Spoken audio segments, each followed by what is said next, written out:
بس اوڑھنا بچھونا اسلام والا ہے۔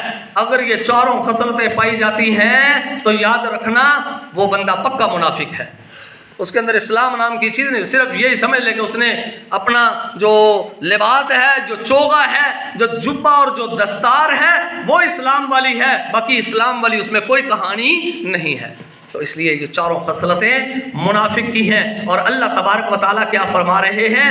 مالک کائنات نے فرمایا ان المنافقین یخادعون اللہ۔ اللہ اکبر، بڑی خطرناک بات ہے۔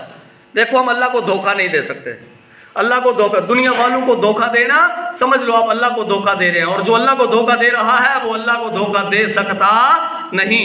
اس لیے فرمایا ان المنافقین یخادعون اللہ وهو خادعهم واذا قاموا الى الصلاة قاموا كسالى يراءون الناس ولا يذكرون الله الا قليلا۔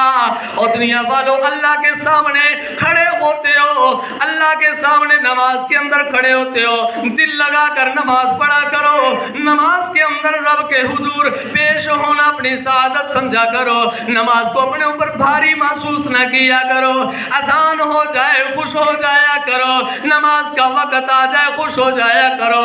مومن کی علامت ہے آنے والی نماز کا انتظار کرتا ہے۔ فرمایا جو آنے والی نماز کا انتظار کرتا ہے اس کے گناہ ایسے جھڑتے ہیں جیسے ساون بھادوں کے موسم میں درختوں سے پتے جھڑنا شروع ہو جاتے ہیں۔ فرمایا اسی طرح اس کے گناہ جھڑنا شروع ہو جاتے ہیں۔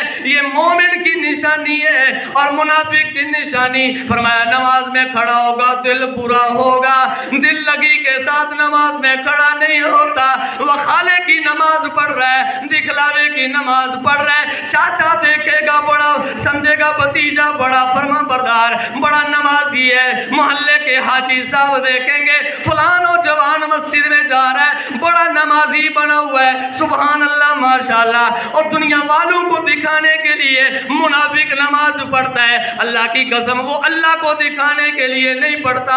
اس لیے ہم اللہ کو دکھانے والی نماز پڑھیں گے اللہ خوش ہو جائیں گے، اور اگر منافقوں والی نماز پڑھی، منافقوں والی حرکتیں کی تو اللہ تبارک و تعالیٰ کا فرمان سن لو۔ فرمایا ان المنافقین فی الدرک الاسفل، اور جہنم کا سب سے نیچے والا طبقہ اس منافق کے لیے ہے۔ اللہ میری اور آپ کی حفاظت فرمائے۔ تو میرے بھائی ہمیشہ ہر وقت اپنا محاسبہ کرتے رہا کرو، میں بھی اپنا محاسبہ کروں، آپ بھی اپنا محاسبہ کریں، اور اپنے اللہ سے ہر وقت معافی مانگتے رہا کریں، کہیں ایسا نہ ہو میرے اندر اور آپ کے اندر یا کسی مسلمان میں یہ منافقت والی نشانیاں موجود ہوں۔ سب سے اچھا کام ہے رات کو سونے سے پہلے میرے بھائی اللہ کے حضور پیش ہو جا اور اپنے رب سے معافی مانگ کے سویا کر، کبھی بھی بغیر توبہ کے نہ سونا، بغیر معافی مانگے نہ سونا۔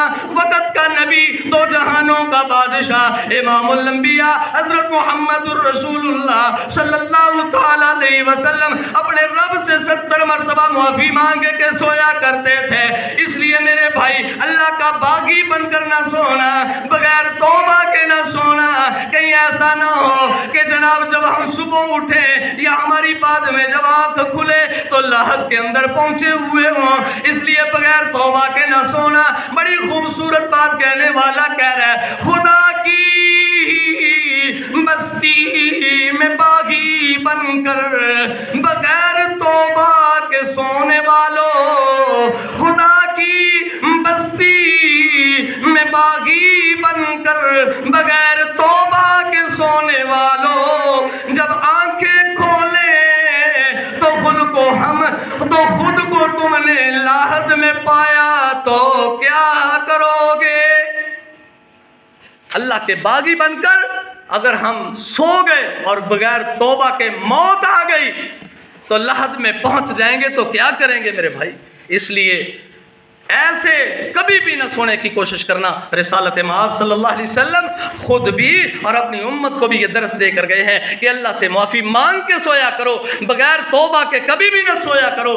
رات ہو جائے بستر پر پہنچ جاؤ تو اپنے رب سے معافی مانگے بغیر نہ سونا۔ انشاءاللہ جو بندہ یہ عمل کر لے گا، رات کو سونے سے پہلے اپنے رب سے معافی مانگ کے سوئے گا، 70 بار اپنے رب سے اپنے پیغمبر کی سنت سمجھ کر معافی مانگ کے سوئے گا، اللہ اس کو ایمان نصیب فرمائے گا۔